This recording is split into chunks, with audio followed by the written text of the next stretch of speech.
of people think they need a large staff in order to have a chief of staff.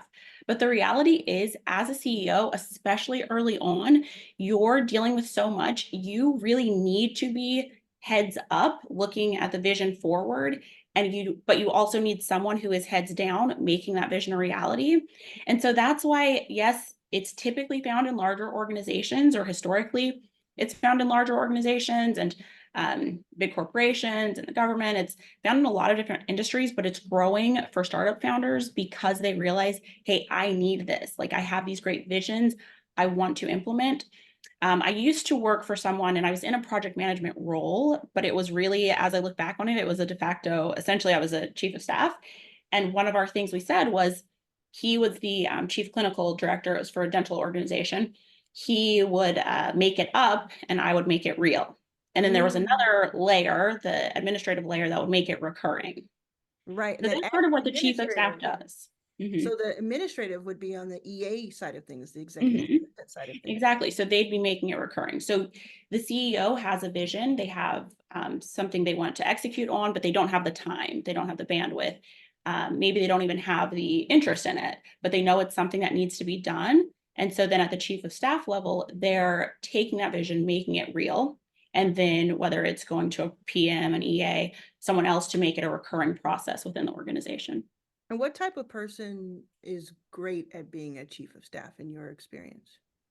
So that's a really good question, because a lot of people think that they need an MBA to be a chief of staff. They need a certain type of background, but there's really no one path to becoming a chief of staff.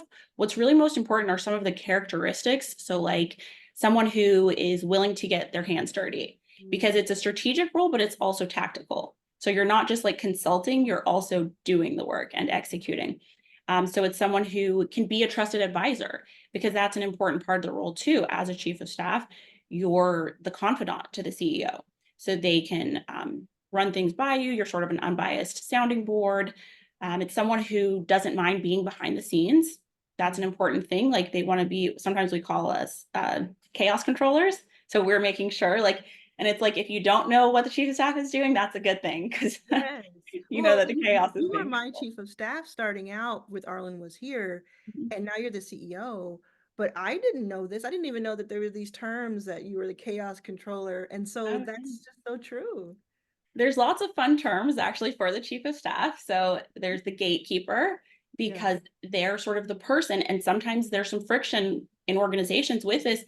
But the reality is, the CEO can't be on every call, they can't respond to every email. And so the chief of staff can serve as a gatekeeper. It's kind of like, you know, restricting what's coming in, sometimes taking what's coming in and then filtering it to what the CEO needs to know. Another word for us is the air traffic controller. So Yeah. there's so much going on. The CEO cannot be in every department every single day. So the chief of staff steps in that Yeah. role. So it seems like, and based on experience, it seems like it's someone who has some organizational skills, and if not, is willing to learn, is willing to always get better, but also has some interpersonal skills. Someone who likes talking to people and going out and having, working on opportunities for the company and for the individual. Yeah, the chief of staff often also serves as like the external liaison. So they are someone who the CEO can trust to represent them. And then they can go out, they can have the meetings and then bring back what information is most important to the CEO, what information can I figure out on my own and not, put on their plate. But also the relationship building part is so important, because a lot of times when a chief of staff comes in, some organizations are not familiar with it, they're not used to the role, and they think, well, I just want to go directly to the CEO. The chief of staff can build those relationships that the CEO may not have the time to, or may not want to give favoritism to one department or one team over the other. And the chief of staff really has to be a relationship person. And this role, this chief of staff role, is one of the fastest growing roles because people are figuring it out. And there are so many companies that are hitting 1 million plus in annual revenue that can now afford a chief of staff fractionally or full time. Fractionally, of course, go to hirerunner.co, full time, etc. Um, but there's so many creators. There's so many people who are influencers, but also just creators who have reached that milestone, and they may need a chief of staff and don't even realize it. So it's Yeah. about them learning that. So anyone watching should know that. But it's this, what is the career potential, I guess, for people who want to be a chief of staff? So there's a lot of opportunities right now. And I think you're right. There's a lot of founders and creators and business owners who realize they need an executive assistant. They don't realize that they need a chief of staff. Or they might also think they need a project manager. What they really need is a chief of staff. And because there's not as much awareness yet about the role, they're putting people in positions that aren't suited for them. And there's sometimes friction, frustration around that. But yeah, so for creators, for example, they have these great big visions, they have these amazing ideas, and they need someone who can just stick to the prioritization. That's another really important thing for chiefs of staff, being able to prioritize. Hey, I know you said you want to do this, you want to do that, you want to do a million things. That's amazing. What's the most important thing? Let's get this in order. Let's have the organization. Let's have the project management piece in there. And then going out and communicating with the necessary partners to make it happen. If someone is interested in becoming a chief of staff, they think they have the pieces needed, the qualities needed, but they're not exactly sure exactly what to do day one starting their job or how to find jobs. You have a certification program that Mhm. is new, that has been helping a lot of people already. Can you talk a little bit about the certification program and what made you want to start it? Yeah, you brought up a really good point is that a lot of people want to become chiefs of staff. They hear about the role, they realize, okay, that would be perfect for me. I love being involved in a lot of things. I love interacting with people. I love having strategic impact in the work that I'm doing. But there is that question of how do I become one? How do I pivot into it? And then when I do, what does the first 30, 60, 90 days look like?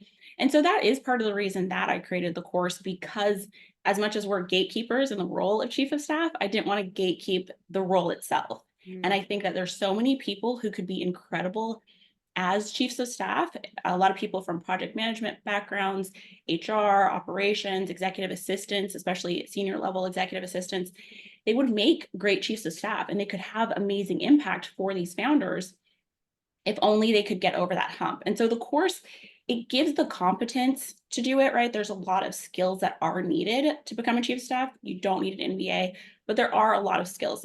You have to have a basic understanding of data analysis, a foundational understanding of finances, understanding how to read cash flow statements and P&Ls. So there are those skills that the course helps to fill, or the gaps that the course helps to fill. But also I do feel that it gives people the confidence to then go in and say to their boss or to a hiring manager, hey, I've taken this course, I've received this certification, and I'm completely qualified to serve in this role for you. And another really interesting thing is that a lot of people are creating the role for themselves. So they might work in a company that doesn't have a chief of staff. They might work in a company that's never heard of a chief of staff, but they can take the course, they get all of the information. And then we've even created templates to help them like provide the templates to their boss and say, hey, here's what a chief of staff does. I'm taking this training. In the next 3 to 6 months, I'd love to discuss how I can be promoted into this role and what that would look like.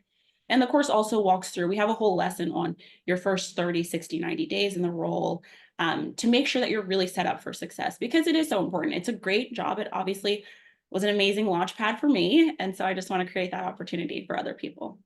If you're interested in that course, you can look below at the link in the description, and we'll hook you up there.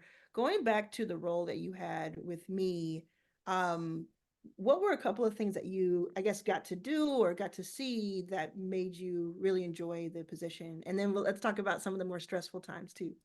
Yeah, so the best part is that you see everything. Mhm. So it True. does give you a newfound appreciation for your boss Yeah. because you see everything that they're dealing with, all of the different departments externally and internally that they're having to navigate.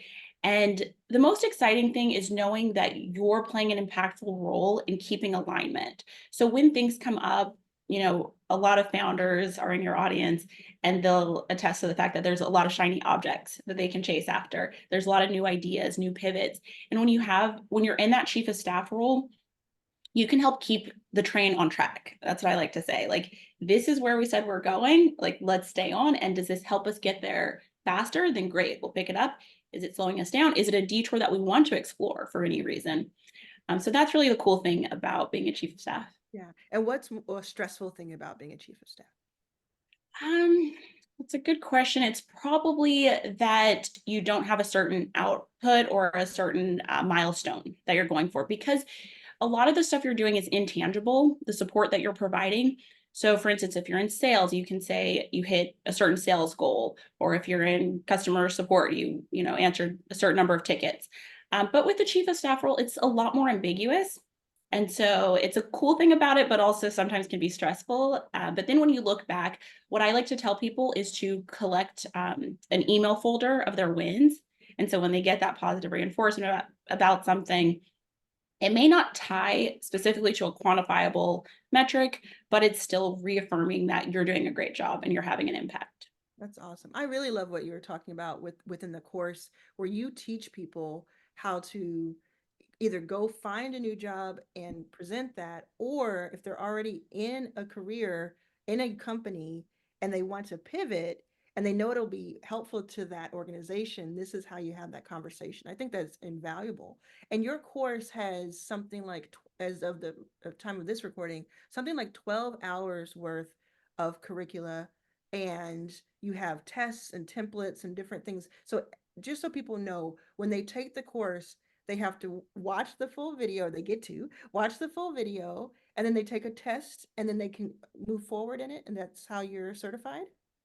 Yeah, so there's a lot of different ways that people do online courses. I know some are just here's the video and like have fun with it, and that's great.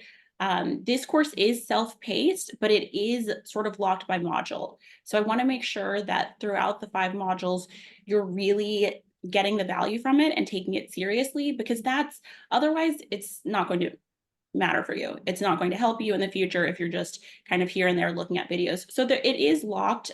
You do have to pass the quizzes after each lesson.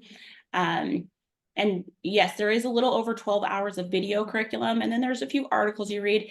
And for some people, that might sound like a lot of work. But when you realize that this is going to help you, help make it easier for you to get into a really impactful role, that's a launch pad for all kinds of different types of roles. It's going to give you the knowledge and the understandings that you need, even as entrepreneurs. You need to know this sort of wide breadth of business practices that you'll learn in this course.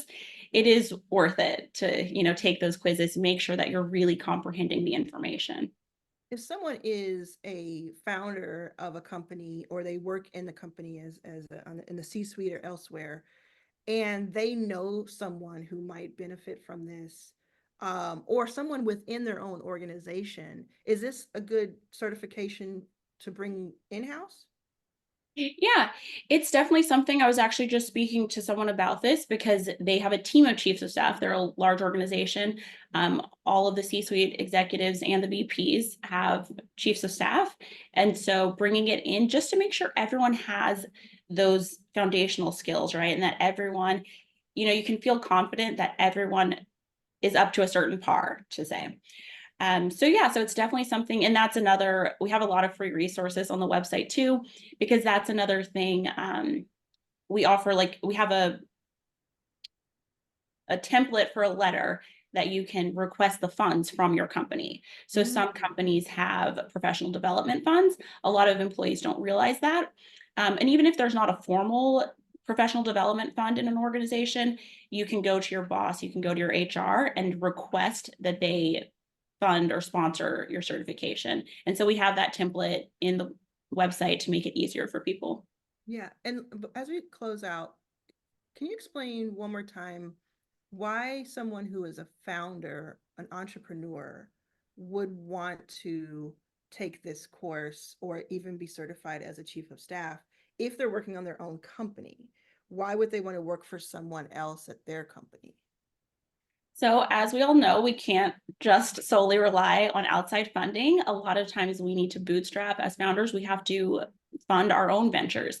And so, if you have to get a job anyways, so that you can start saving money for your own venture, your own company that you're building, your startup, then the chief of staff role is really a great profession to get into because you're learning business from the top down. You're working with the CEO shoulder to shoulder. You're providing strategic advice. You're their sounding board. So you're hearing everything going on. You're also working cross departmentally. So you think about, you're a founder, you're an aspiring founder, an entrepreneur, aspiring entrepreneur, and one day you're going to be the CEO, you're going to be the boss, hopefully of a very large company. Having that chief of staff experience is going to let you see exactly what's happening in each department in a way that a lot of positions don't give you access to. And you're going to learn leadership skills because the chief of staff is a leader in an organization. They're making decisions, they're having an impact. And so there's just having that wide breadth of operational background, financial background, data, all of those things that you do learn in this course. So whether or not you become a chief of staff, whether or not chief of staff is your only destination, it's going to be beneficial for you, especially for entrepreneurs. Yeah, I'm so excited to see people graduate from this. People are already like giving so much great feedback over the next few months and years. It's just going to be amazing to watch this. I know that with my company, hirerunner.co, we're using your certification as like a badge of honor. If someone is certified, then they're going to have that literal badge on the app or within Hire Runner. So I think I could see a lot of that happening over time as well. Anything else we need to know as we close out for anyone who's thinking about it, maybe who's on the fence as well? Yeah, well, just in regards to what you mentioned about people with the Elevation Chief of Staff Training certification are going to have a special feature on Runner. That really is important to me and it really is meaningful for me because I want people to know that when they hire a chief of staff, especially one that's been trained by Elevation, they have that confidence that this is someone who knows what they're doing, who also has support. A lot of times the chief of staff role is siloed. You're working by yourself, you're not on anyone else's team per se. And it can get a little bit lonely, but we provide coaching to all of our students. It's unlimited coaching for a year after enrollment. So people who hire and bring on an Elevation Chief of Staff certified Chief of Staff, they're getting that confidence that the person knows what they're doing and has support behind them.